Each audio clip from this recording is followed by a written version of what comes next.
Hi everybody, I'm so happy to be here. Quite a long time since I did an interview, but I'm sure you have been seeing my colleague Rajat and a lot of other artists. But today we've got a really interesting artist couple here.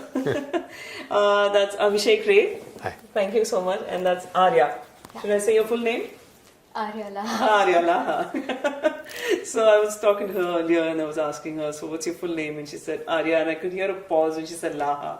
So I said, you don't go with that? She said, no, I just go with Arya. Better to be short and crisp. Yeah, I guess so. I mean, at least you didn't have to change your name completely. Oh, yeah. Correct. So how did you guys meet? I mean, how did this musical collaboration happen?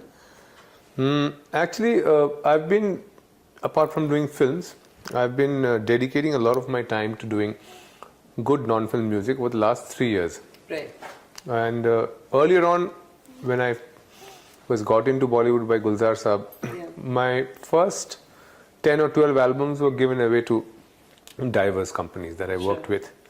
But over the times when I worked on many films, I figured out that it was also a good idea to do stuff for your own company and distribute your music through the world. Right. And that's how this entire journey began. And in fact, I launched my company with 7 songs, again with collaboration with artists like Gulzar Saab, Shreya Ghoshal, there's Shan, there's Kavita Krishnamurti, Sonu Nigam. Right. And that journey started on its own, and that was a parallel journey with films. So my film songs would automatically go to diverse music companies. And this is something that I was doing for my own satisfaction and my own solace. Right.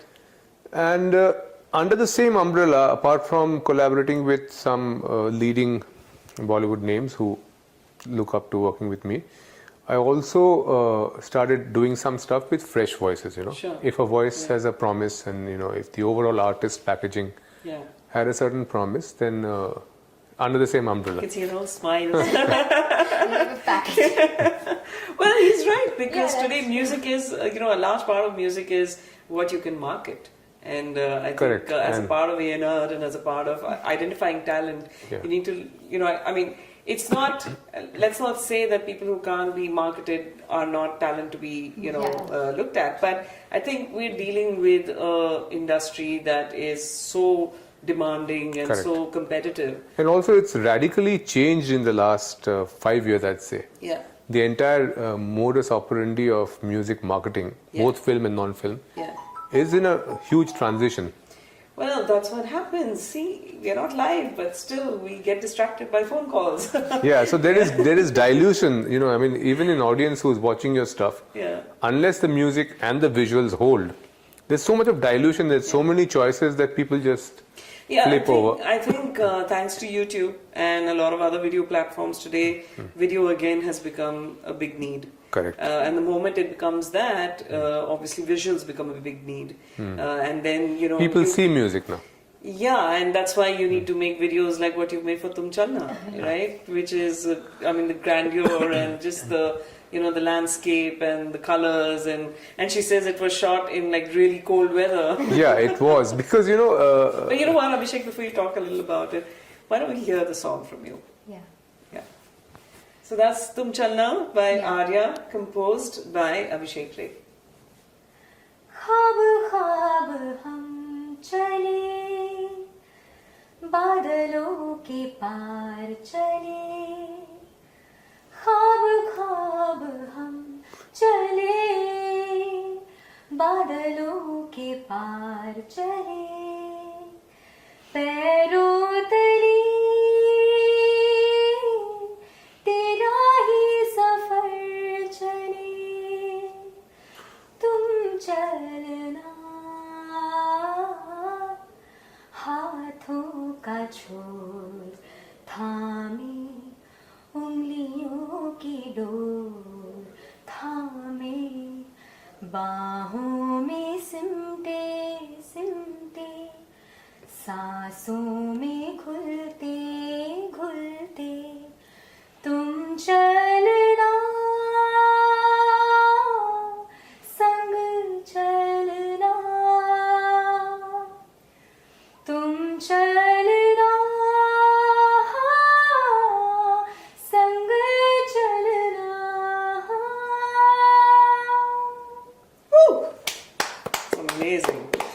think a true promise of an artist is when they can sing without any instrumentation or any music support. Thank you. That's brilliant. It's a very naked song. If you hear the arrangements also, there's no rhythm section in it. Right. It's just riding a symphony of live violins. Yeah. So it's just the voice and the symphony mostly. No, and like you were saying earlier when we were talking that you're taking Hindustani classical and Western, and I can see that blend. I can see that in your voice, and of course it's making a huge difference. Which is interesting because there was a time where anybody did Hindustani classical or Carnatic, they were like, Western kaun karega. Correct. But I think the need of the hour is, and the way people are listening to a lot of sounds and contemporary. Yeah, it's all very global now. I mean, whether it's films or music, and you're sitting at home watching an Arabic film on Netflix. I mean, the entire world. So the best products of the world you can enjoy sitting at home now. Correct. And the same applies to music also. Yeah. So I think to put music in a platform which is palatable for an international audience, with some of your original spice. I mean, if I'm an Indian composer, somewhere my compositions and my arrangements will have some spice to it, which pertains to India. Right. But also the palatability of a global audience has to be kept in mind for the song. So I've seen some of your previous work, and where I see, while the original will be a soft lilting melody, you also tend to make a remix version of that. I've actually never done any remix or any version in my life. Okay. I can proudly say that because a lot of such stuff has come my way. Okay. But of your own song, I'm saying. My own song, probably an unplugged version, probably a lounge version. Okay. But not so much of a remix, I'd say. Okay. Maybe, tomorrow I could do a lounge and a more groovy version of Tum Chalna. Because right now it's purely symphonic. Right. But there's too much of remake and remix happening anyway. I don't think I need to put a step in that. That is true. Arya, you've been in Mumbai all your life, that's what you said, and Mumbai is the place for entertainment. It's the place where people come from other parts of the country to make a name, whether it's through reality shows or whatever. How do you feel you see yourself in that whole jungle of all these, people coming and trying to make their... It's intimidating. Because there's so many people, there are so many good people out there, and that too from all over the nation. So when people tell me that you are from Bombay, so you're privileged. Yeah. So I think, because I stay in Bombay, I kind of have that ease of having a home in Bombay, and I can really my traveling and everything becomes easier. But when it comes to the final work, that is, I think, purely talent based, and doesn't matter where you're coming from. Doesn't matter where you come from, but definitely, Bombay gives you this. I mean, I don't know. Because I am from Bombay and I've been in Bombay, so I have this special. He wouldn't agree because I don't think he really loves Bombay. Oh, really? But how long have you been in Bombay? That's not true. My relationship with Mumbai has been flirtatious. Okay. Because I was studying in Delhi, Okay. and my dad was posted there. So while I was studying, I used to be doing music for films also. So I used to come here, record, and the moment the recording would be over, I'll go back. So it was that kind of a relationship. That kind of changed after a couple of big films did well, and especially after Pan Singh Tomar. Sure. When I decided, and even Gulzar Saab and my mentor, and they all said that ab aisa nahi chalega. It's been a lot of flip-flopping for you. Now you have to make up your mind. So to leave your mother's home where you're used to a certain kind of food, comfort, everything. How sad. Mother means food. No, not just that. She means a lot to me. But that umbrella of your parents, till you leave it, you don't realize what and they... how many years has it been that you've been in Mumbai? So ever since, like I said, Pan Singh Tomar, which is 2012, then I set up my own studio in Versova. Yeah. And pretty much after that, I've been here.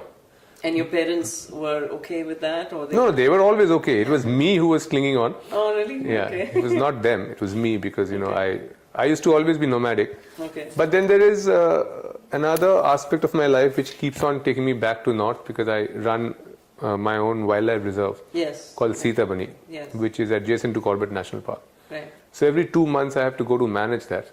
So now I'm here and I flip-flop between Bombay and so now you're flirting with Delhi.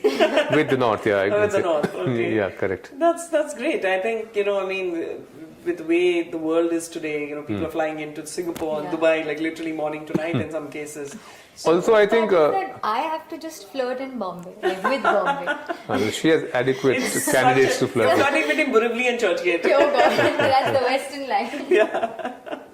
But I think traveling does a great job to an artist's mind. But as a traveling composer, I tend to compose much better. So all my melodies are done at random places. I mean, it's never really within the studio. Right. The execution, the arrangements, the programming, that happens in Mumbai. Right. But the original melody, like what you just heard from her, that comes to you when you're in a very different state of mind. So for me, it's travel. In some hotel restroom. I mean, taking a bath and a tune is coming. Yeah, or you're driving, or you're in the mountains. I do a lot of trekking also. Right. So it could just happen any point of time.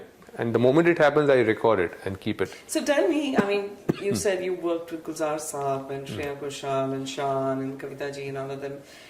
How do they see what's happening to the industry? I know I'm asking their point of view from you, but obviously the fact that they work with you, they see you as somebody who kind of crosses over beyond Bollywood and doing some original work. Also, I've been fortunate to work with 4 generations of singers. Yeah. Because in one of my films, Asha ji has just sung a song for me. Wow. Okay. So Asha Bhosle is from the generation of Gulzar Saab and people that I've always looked up to. Then a lot of work I've done with Kavita ji, with Alka Yagnik, with Udit Narayan, and with that generation of people. And after which comes in Sunidhi, Shreya, Kailash Kher, Shan, Sukhwinder, and all of them that I've worked with, and Sonu Nigam. Right. In fact, and the next generation, which is the current generation of singers, the ones that I'm working with now. Right. So that makes 4 generations. So all of them have their own, characteristics. But the noticeable changes, I would say, is there is a software which was introduced about 8 to 10 years back called Melodyne. Melodyne is a revolutionary piece of technology which enables a non-singer. So without being, Such a definition. Well, you know what? I think we know that you're dealing only with singers. I am, but I'm saying the industry has changed, courtesy some technological advancements. Right.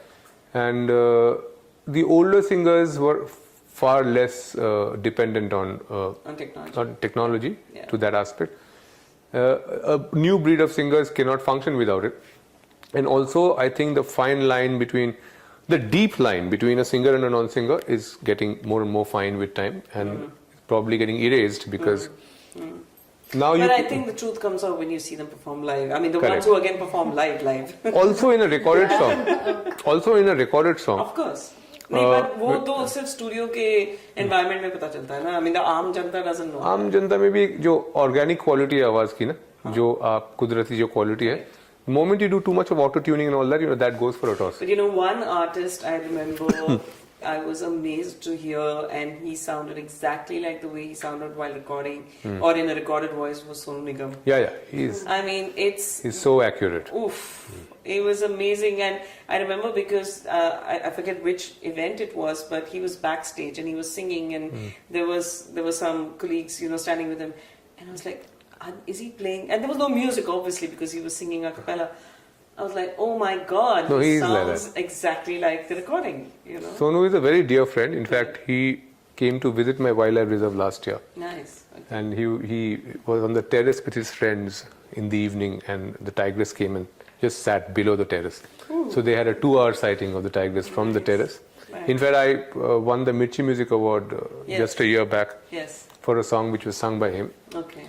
Lovely. So he's definitely a very accurate voice. So how did you all meet? How did Arya? Let her say that. I met him through a very dear, I call him uncle. Okay. But he's Shubhrat uncle. So I went to him just for asking of how I should proceed further and what is something that I should do. Right. Because I know what I want to do, but I don't know how to do it. Right. So he said that, you should definitely go to Abhishek Ray and, he'll be a perfect mentor for you. So I was like, okay, fine, now that's something I should. So then I tried calling him up. I remember once or twice he didn't pick up the phone, so I called up back and I was like, phone to nahi utha rahe hai. So he's like, okay, maybe he must be in the jungle. Then I did my research. Why is he in the jungle? So then I knew that, okay, there's so much happening. So later on, finally I got in touch with him and we had a meeting. Nice. So the first time I went, I remember he said that, it's very important that as an artist, you should know yourself. I mean, you have to discover yourself. Right.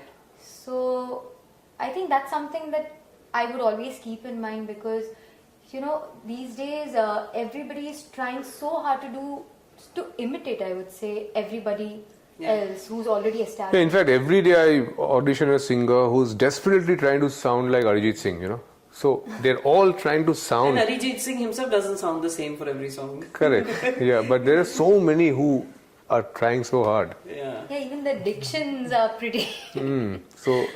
But yeah, I think that's something I really would hold on to throughout my life because you need to know what your voice can do and... No, I would give it to her that she chose a song like Tum Chalna. If you hear the song, it's not an easy song to No, it's not. Yeah, I mean, there's sing. so many... I remember he asked me some 4 or 5 times, are you sure you want to do this song? Are you sure? I'm like, okay, now I have to do this song because I've been asked like 4 times and now I can't back off. And when had you composed this?